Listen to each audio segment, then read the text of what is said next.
we're going to explore Hold on. more modern day murders. We're going to talk about that a little bit. What I want to focus on is the virtues and how we can really embody these virtues today. We can tell the stories of martyrs and go through that, but how many of us really embody some of those virtues that it takes to be a martyr? That boldness, that faithfulness, that courage, steadfastness to stand up against persecution, and those type of things. I love history. I love research.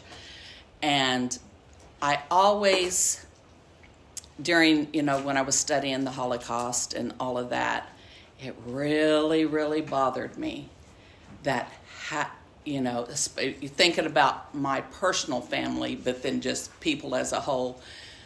And I know we had an ocean between us and we didn't have the technology that we have today.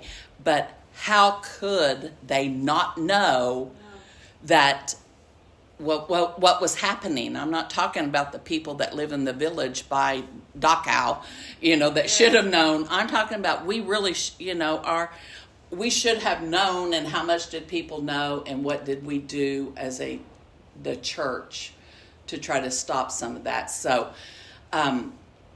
just as we need to exercise faithfulness, our faith muscles, and develop those so we'll have more faith in our lives and stuff, I think we've had some great opportunities through COVID, through the last election that was stolen, and different things to speak up. But how many do you know that people that say, oh, I'm conflict avoidant, oh, I'm a rule follower? I believe there's many, many people who took the COVID shot just because they're just rule followers. That's just what they do. And I think as the church and as Christians, one of the first things we need to do is, just as we're developing faith muscles, we need to develop our ability to speak up, to be bold, to be courageous, to think, yeah, I may make everybody mad, but I'm going to stand steadfast in what I know is the truth and right. And that takes practice. That really does take practice. Like somebody giving a speech for the first time. They're so nervous, they'll blow it. But as they give more and more and more, they become more and more confident. Well, it's the same way with building our faith muscles.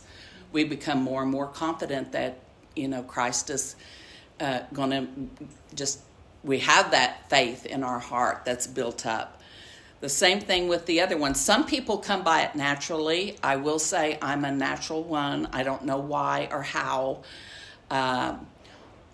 But I was a young mother, 23, when God told me that stop giving my baby vaccines. And I came from a mother and a sister who were RNs, and that was hard to stand up. And I suffered persecution from them. How could you do this? This is the worst thing in the world, and da-da-da-da-da. It takes a boldness and courage to stand up. During COVID, a lot of us, we didn't comply with the mask. I was kicked out of Sprouts twice, Firestone, AT&T. Larry and I went up to the City Hall and spoke at City Hall, and after COVID, I went by, and the stores had already reopened here pretty much, but the Stillwater Simon Brothers Bank or whatever right there at 6th and Simmons, thank you. I stopped at that, and they had the big marquee, and this is after things had opened up, and and they had up there, "Stay home, stay safe." And I knew many of the merchants down on Main Street that had struggled. And in fact, our daughter-in-law had a little boutique that closed during that time because she had just opened up right at the beginning and just couldn't make it. But when I saw that, and this is afterwards, and it should have already been down, I called the bank and I said, "You have this thing up on your marquee, and it needs to be down by the end of the day, because if it is not, I will go up and down the street to every merchant and I will tell them that you have that up there and that you are telling people to stay out of their stores. And I hope that some of them bank with you so that you can lose money." And I was just curious, but sure. And then the next, I said, "I will be coming and looking. And if it's up there tomorrow when I drive by, I'm telling you now what I'm going to do." And it was gone. Thank goodness. But I would have done that because I was, there was a Facebook page that was Shop Safe Stillwater, where you could go and you could get all the liberal women's perceptions on which stores you could go into by how many of their workers had face masks on. And the poor lady, owner of 405, she actually has a autoimmune disease and she just can't wear one. And they were crucifying her on there. And so I got on there and said some things. Well, that didn't go very well, because just with the other 1,000 liberal women on there. So, but you have to speak up and be bold. And so that's one thing that is challenging for a lot of people, to be able to have the courage to get up there. But I think as the church, we need to exercise our voices and, being able to speak up for those. So I put a few of the more modern stories on here. I'm going to read a couple of them just to show these are not back in the first century church. They're not in the mid-1500s. These are relatively very current times of people getting persecution. And I put beside each one just the virtue that I felt stood out with that person. Of course, I'm not going to be able to pronounce their names, but we'll just skip over the names. But the first one, this Valentina, she was a Christian artist, and she faced persecution for her faith during the Soviet era. So this is 1987. And her unwavering commitment to Christ in the face of opposition amplifies courage and steadfastness. So I'm going to read about her, what she went through. She was a Russian Baptist, and she recently was, during this time in 1987, was recently released after 5 years in prison. And she wrote, "We were often knee-deep in the mud. Our coats and boots were never dry, and we had to keep our coats on all night because it was so cold. The temperature was seldom above minus 41 degrees Fahrenheit. The walls and ceilings of our cell were covered with ice. And with so many prisoners breathing during the night, the ice would sometimes melt and drip water on us. We never seemed to get dry. There were not enough blankets to keep warm and not enough mattresses, so many of us had to sleep on the dirt floor. When we awakened in the morning, we had to be careful not to rise too quickly, for our hair was frozen to the dirt. It was impossible to remain free from lice. Everyone was sick and many died of tuberculosis. Food was scarce and hardly edible, and often our food was stolen. The prison was full of demon-possessed criminals who cursed day and night. They wanted to destroy my faith. For prayer, The Christians often gathered in the snow to avoid hearing the obscene conversations of the thieves and murderers who were in their cells. When strengthened through prayer, the Christians would then return to their cells and tell those same prisoners about Christ. Valentina was moved through 5 jails and used each one to spread the gospel. Wow. Yes. So I definitely think that was a prime example of steadfastness in her faith. And I said her, but that may not be a her. That's probably a guy. I can't remember on that one, but it's just pretty amazing. And again, we go to, what could we do? Could we do that? I think our world would be a lot different, and I think the persecutions on Christians would be a lot different if Trump hadn't got into office. I definitely think that we'd be looking at a different thing right now. So the next one is Emilio, and he was in China in the 1990s. He was a missionary who was martyred for spreading the gospel of China, or spreading the gospel in China. So I put down a dedication to the gospel, and this is his story. He had been a prisoner in China, and he wrote about his experiences. Among other things, he wrote, "From my cell, I heard a mother speaking words to her child of 5 years, whose name was Sumi. She had been arrested with the child because she had protested against the arrest of her bishop. All of the prisoners were indignant at seeing the suffering of the child. Even the prisoner director said to the mother, 'Don't you have pity for your daughter? It is sufficient for you to declare that you give up being a Christian and will not go to church anymore. Then you and the child will be free.' In despair, the woman agreed and was released. After 2 weeks, she was forced to shout from a stage before 10,000 people, 'I am no longer a Christian.' On their return home, the little girl who had stood near her mother when her mother denied her faith said, 'Mommy, today Jesus is not happy with you.' Oh. The mother explained, You wept in prison. I had to say this out of my love for you." She replied, "I promise that if we go to jail again for Jesus, I will not weep."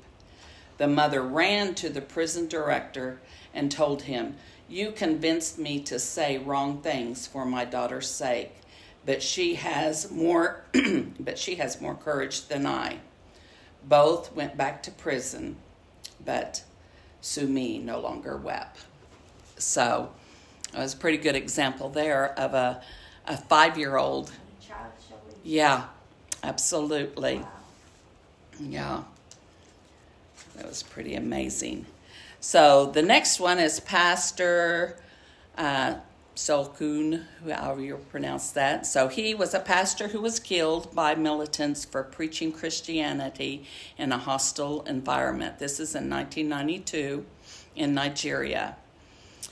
His, I believe, demonstrates boldness in faith and a commitment to shepherding his flock despite threats. So there was a group of men and a Muslim mob went on the rampage against Christians, killing and burning them. Before killing the elderly man, the Muslims gouged out his eyes and cut through his mouth to his chin. They also cut open Bija's mouth. This was punishment for using their words to preach the Christian gospel. In addition, Pastor Dunyo's church and 25 Christians were burnt in it. The fanatics cut off Pastor Shalom's right hand. When it fell to the ground, he raised the other one and sang, He is Lord, he is Lord, he is risen from the dead, and he is Lord. Every knee shall bow, and every tongue confess that Jesus Christ is Lord. His wife and his sister stood near him and prayed.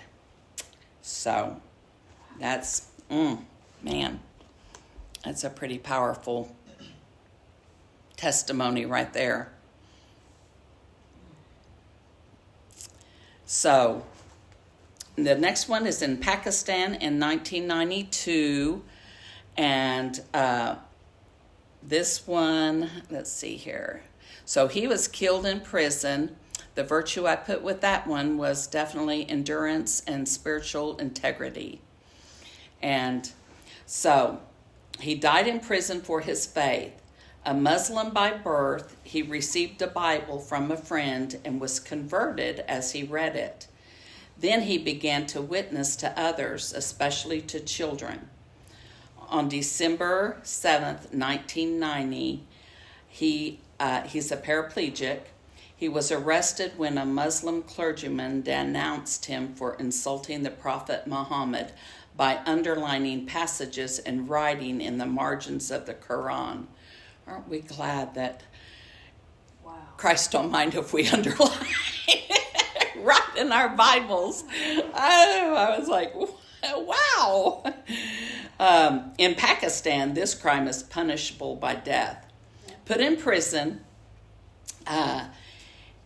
he's confined to his wheelchair, and he suffered deteriorating health while his lawyers sought every legal means available to obtain his release.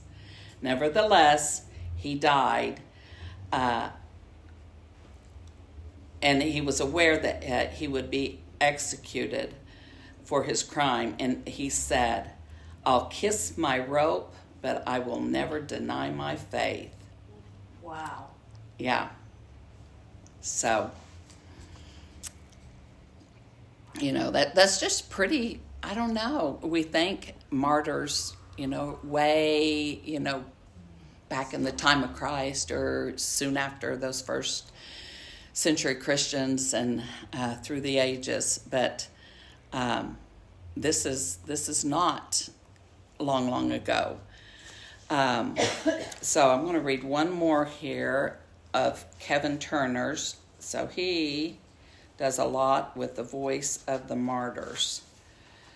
And so this is in Sudan in 1997, and the virtue I put with that was just sacrificial love, I thought. So in Sudan, 15 children sick with malaria followed their Muslim master through a rough terrain. After hours of walking through the swamps and mud and climbing over rocks in the 110-degree heat, they met 6 Christian men, 3 Africans and 3 white men. One of them was Kevin Turner from Voice of the Martyrs in America. The men offered to purchase the children from the slave trader, and after haggling over the price, he gave in. He had 10 other children that he wanted to sell on this trip, but they were too sick to survive the long walk to the slave markets. One of the slaves was a 16-year-old girl who had been owned by 2 different men. Forced to have sexual relations with them, she had a child by each of them, one 2 years old and the other just a baby that she carried with her that day. Every day, these 15 children had been forced to memorize the Quran. If they did not learn as much as what was expected of them that day, they were not given any food. Since the food they did receive was barely sufficient to sustain them, all 15 were gradually starving to death. Until that day, they thought they would be slaves until they died, but some Christians cared enough for them to pay the price for their freedom, just like Jesus paid to set us free. So, the last one, it's too long to read. It's a pretty long story. I'm going to summarize it. And the virtue I gave to it was unwavering trust in God. And so this is was a group of 4 boys, and the Muslims had been in their village terrorizing, and he lived with his grandmother. and he had been they'd been without food because they couldn't leave their home because they were killing. He had already had his parents killed. So one night, the 4 young boys decided to go out and see if they couldn't find food. And they did, and they came across a group of Muslim men that tried to get them, and they ran off into a field where they just laid low, and they thought, well, they'll just leave. Well, they didn't. They set the field on fire around them, completely surrounding them. And as it got closer, moving in towards the middle where they were, 3 of the boys finally ran out and were captured by them. This other little boy, he stayed curled up in a ball as the fire just completely engulfed him and just, burnt him. And they even came and saw him, and they thought he was dead, so they left, but he wasn't. He was just horribly, horribly burnt. And he managed to crawl out and was trying to make it back to his grandmother's house, and he did. And I think it was the same Voice of the Martyrs group that the grandmother got. This is like a week after he was burnt, and she got him to come and look at him, and they pulled the covers back, and I guess just thousands of flies all over him, and he's just burnt just all over.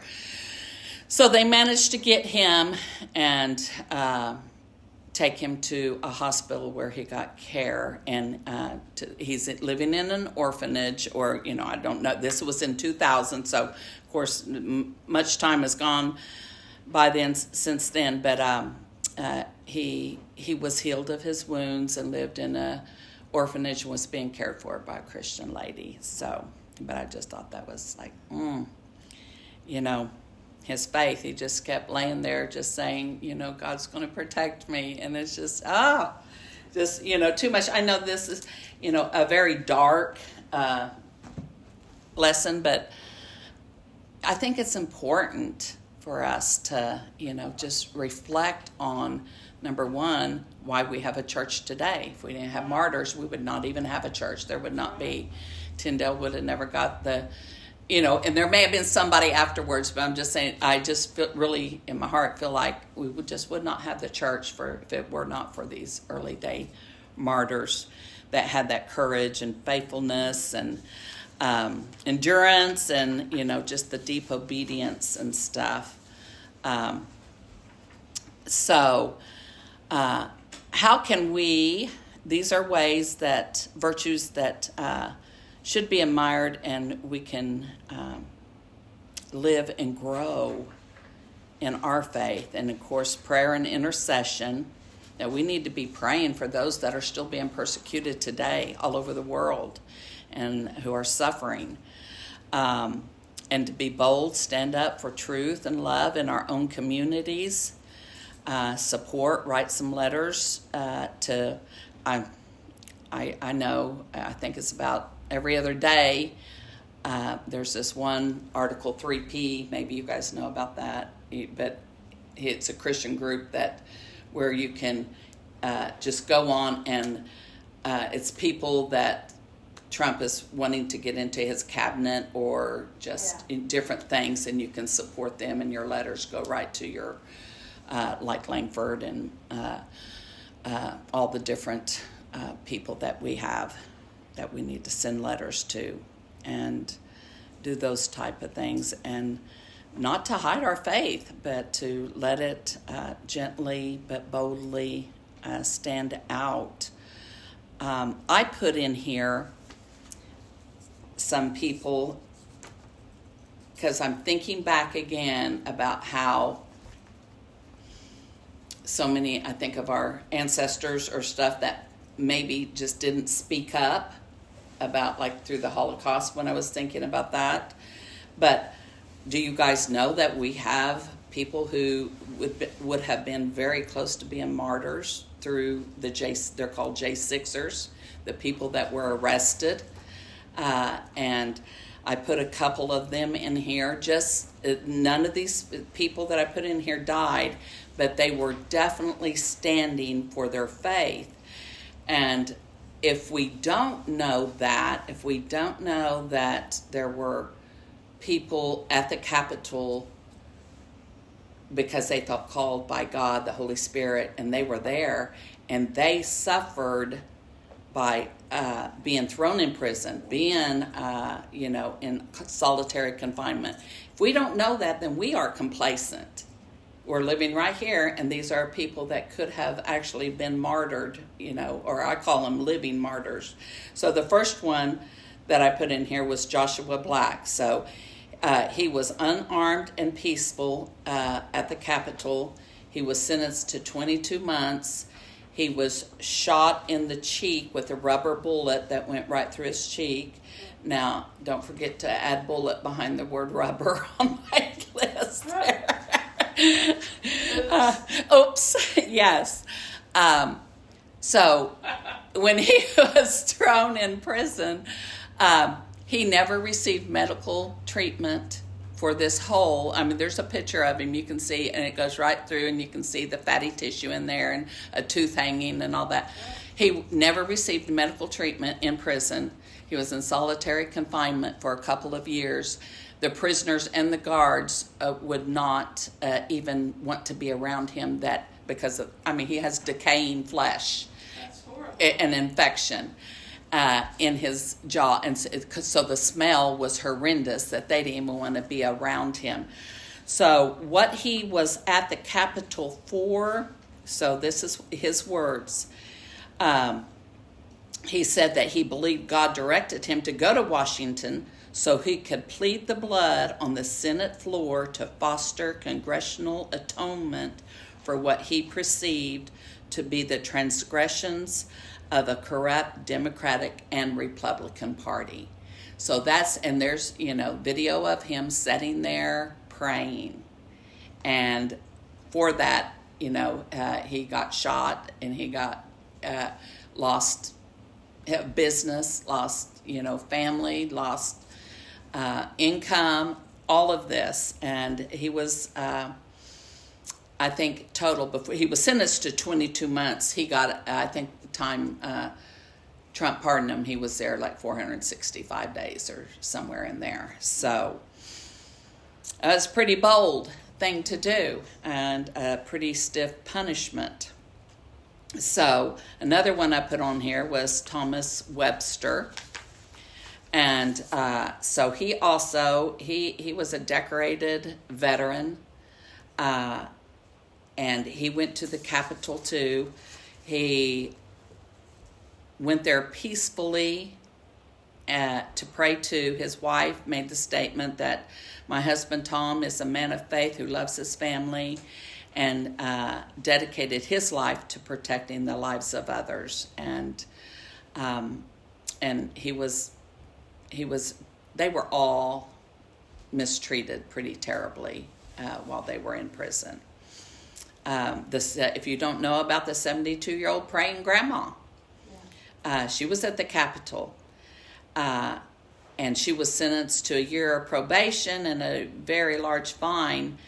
But listen to what the judge said about her, why he gave her sentence. 72 years old. I can't believe this, Her unrepentant promotion of the riot is a powerful evidence that she continues to pose a threat to future acts of political violence.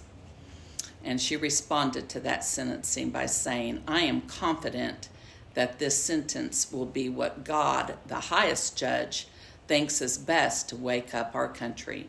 Trusting and obeying God is my assignment for today. Amen. Isn't that Granny. right?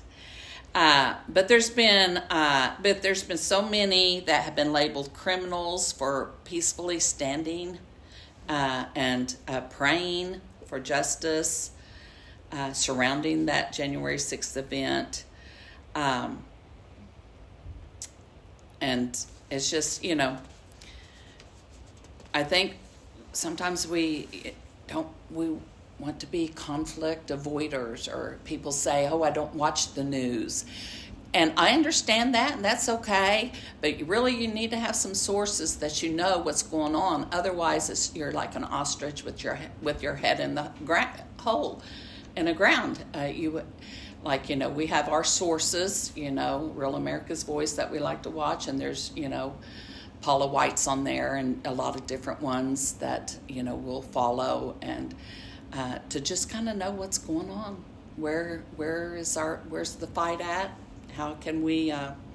What can we do to help with that? So here's some questions. So, which martyr story stirred your heart today, and why? If somebody has something that they want to share about that, that would be fine. Repeat that again. Out of the stories, is there a particular one that kind of stirred your heart? The one that you shared? Yeah, out of the ones I shared. Or if you know another one, that would be pretty awesome too. Or a time that, did something happen or change in you to where you spoke up at a time when maybe before you might have just remained silent. Well, I'll just say something about my husband, because he was just one of these people that he could say, on the workplace, it didn't matter where he was, he would speak the truth to people. And he worked, he was out at Charles Machine Works for a long time, and 17 years, I think. And people would come to him for counsel because he was very vocal about his Christianity and about how he loved God, and it's one thing to say, to be bold in your speech, but it's another thing to do the acts or the deeds that would follow that, to prove, not to prove, but to be an example, to help people to do all that. I just got to say that he was one of those people that he was bold, and sometimes he took the heat for it, Right.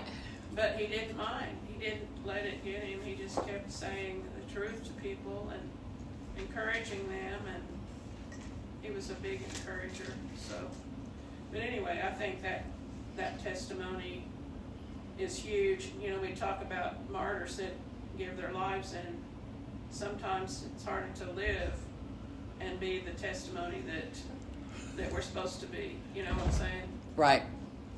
So, to show the works that Jesus wants us to show, in our lives and everything. So anyway, I don't know if that helps. Yeah, that's a great example. But when he passed, I asked different people to share about him, and there was a lot on a video, because it was during COVID. We didn't have an actual service. So Right. I put it on a video. But there was not only his family, but a lot of members, a lot of friends that shared experiences with him that were, testimony of his faith. And that, the word of our testimony is really important. And It is. And that's the bottom line as far as I'm concerned. Right. The testimony of Jesus in our lives, So anyway, that's just my... Okay. Anybody else have anything to share about that, or like what virtues do you desire to grow in, or think you need to grow in, or standing at times you've stood in the gap for somebody? I admire something that you said earlier when you first started out, talking about the downtown situation. Yeah. Not only did you stand up, you had a solution. Right. God shows you the steps to take in order to get to his desired end. Right. And I admire that listening ability in people. That's something that I crave. Yeah. And something that I ask for, and I'm trying to develop it. I don't see it. Other people might see it in me, but I haven't seen it in me. But I don't want to be just the person that points out the problem. I want to be the one that comes with the solution. Right. If you don't have a solution, you're just complaining. Right. And right. Complaining is not allowed according to Yolanda. That's great. And other people, right. including my parents. So I admire that ability to hear a possible solution for a problem. These people all had that. Right. They all had that solution, like, well, yeah, I'm in prison, but that doesn't have to stop me from living the best I can live and being the soul winner and the voice that God has put me here to be. And I admire that. Thank you. Solution part of it. Yeah. Another thing, Larry and I both drove some Uber when we first moved back here and stuff, and we're driving during the COVID situation. And we had this one guy that we both would give rides to. He lived under the 19th Street Bridge. He was homeless. And he, once COVID started, so the Methodist Church downtown, they would do dinners and they would do showers. They had a showering room for the homeless on Thursdays. That's awesome. And they shut that down. And this particular homeless guy, he actually did have a job washing dishes at McDonald's. And I asked him one day, I said, what do you need? What is your biggest obstacle in trying to, live the way you live? And he told me about they had shut down the showers at the Methodist Church and stuff. And so he said, getting clean is one of my biggest obstacles. And so Larry and I would both, we would, buy, the big packs of baby wipes and drop off, just at the bridge there, drop it off, or drop off a case of water and stuff like that. But I called the Methodist preacher there, and I told him, now I hear you have shut down your serving of the dinner and the showers.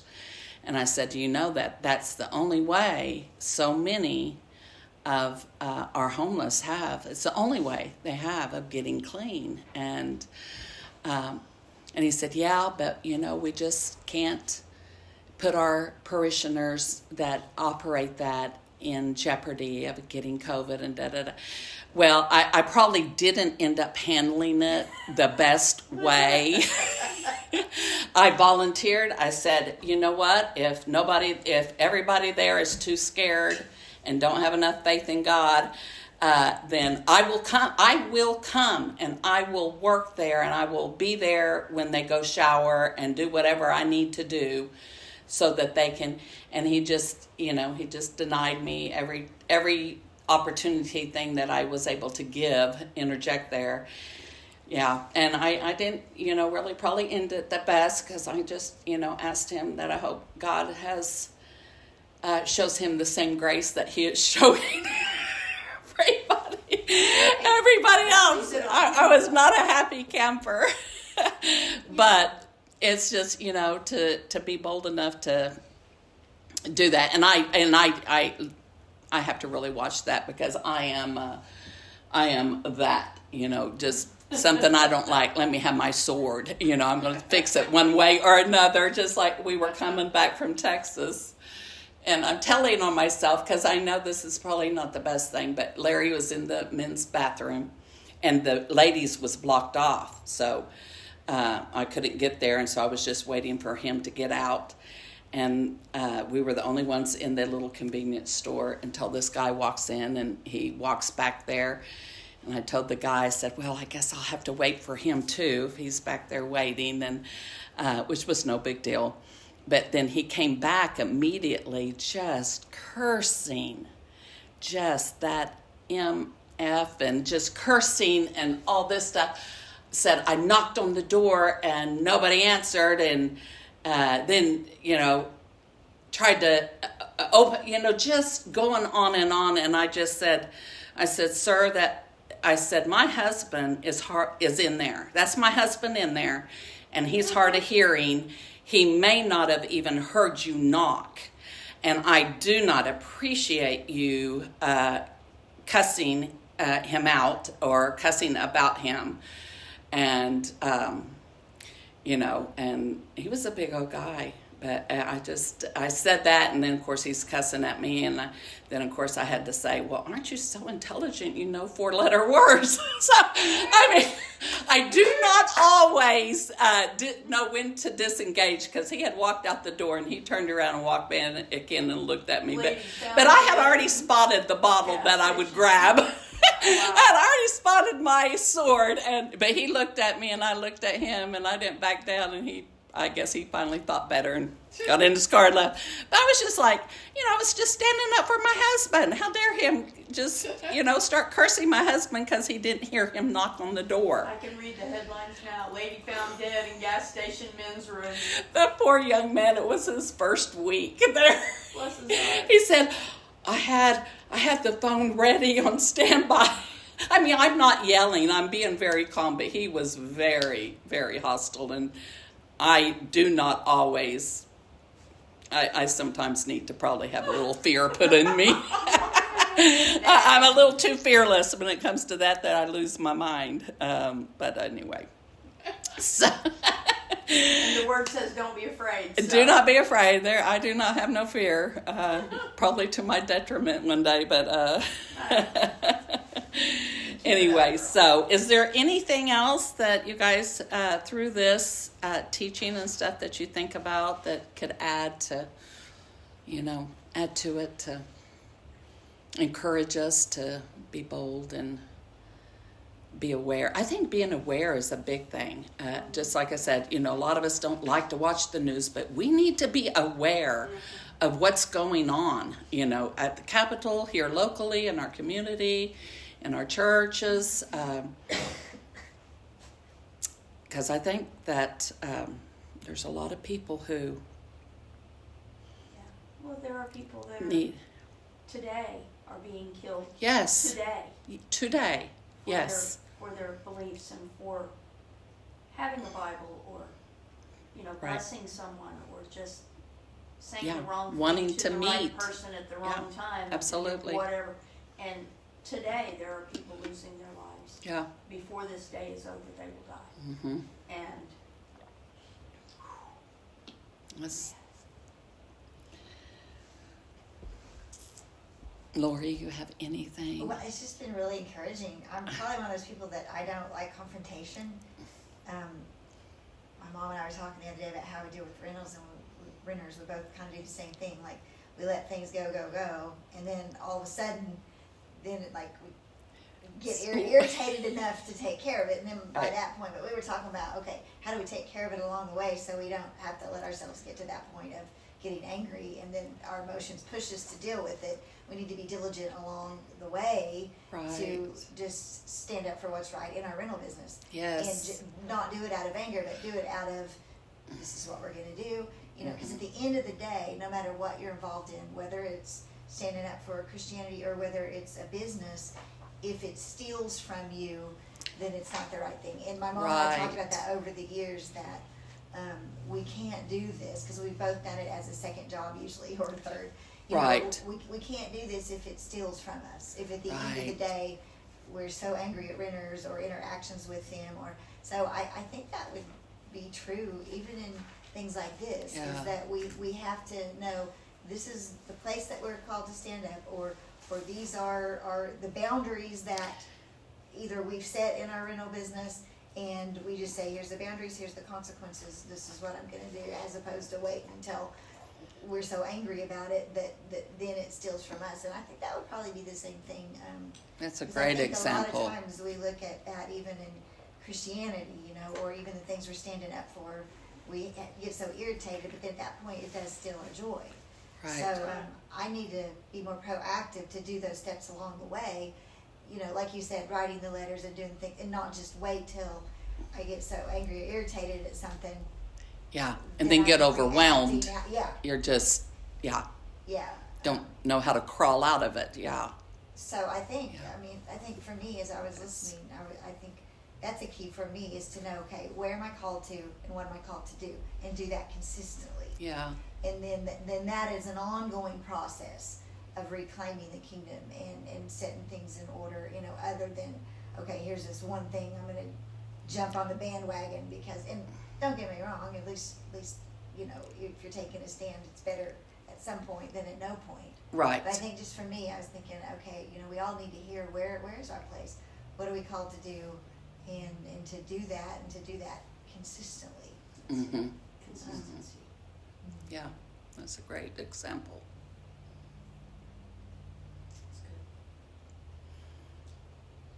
Anybody else? But this has been really good teaching. Well, thank you.